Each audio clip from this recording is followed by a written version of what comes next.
السلام علیکم ورحمۃ اللہ وبرکاتہ۔ حامدًا و مصلیًا اما بعد، ناظرین کرام، سخت حالات کے دعاؤں کا بیان، اس عنوان کے تحت ایک بار پھر میں حاضر ہوں، اور آج کے درس میں جو دعا بتلانے والا ہوں وہ بھی بہت اہم ہے۔ قبل اس کے کہ میں آج دعا بتلاؤں، یہ بات بتانا ضروری ہے کہ اگر آپ نے اس سے پہلے کی دعاؤں کو نہیں سنا ہے اور نہیں دیکھا ہے اور نہیں یاد کیا ہے تو پھر آپ ڈسکرپشن میں جا کر کے وہاں سے پچھلی دعاؤں کو دیکھ سکتے ہیں اور یاد کر سکتے ہیں۔ تو چلیے آج کی دعا کی شروعات کرتے ہیں۔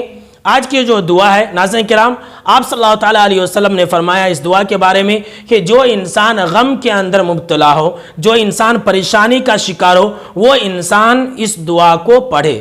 اور ناظرین کرام، آپ اس دعا کو سنیں گے تو آپ دیکھیں گے کہ اس دعا کے اندر انسان اللہ کی رحمت سے سوال کرتا ہے۔ وہ دعا یہ رہا اسکرین کے اوپر،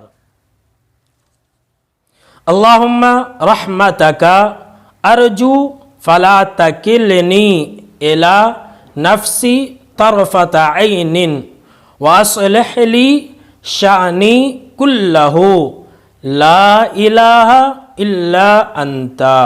ناظرین کرام، اس دعا کا مطلب یہ ہے کہ اے اللہ، میں تجھ سے تیری رحمت کی بڑی آس لگائے ہوا ہوں، بہت امید رکھتا ہوں تیری رحمت کا۔ اے اللہ، تو پل بھر کے لیے بھی، چند سیکنڈ کے لیے بھی، کچھ دیر کے لیے بھی تو مجھے میرے نفس کے حوالے مت کرنا، اور اے اللہ میرے جتنے بھی کام بگڑ گئے ہیں، جتنے بھی میری حالات خراب ہو گئی ہے، ان تمام کو تو درست فرما دے۔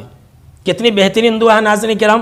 جو آخری جو ٹکڑا ہے وَأَصْلِحْ لِي شَأْنِي كُلَّهُ، یہ بہت ہی اہم ہے۔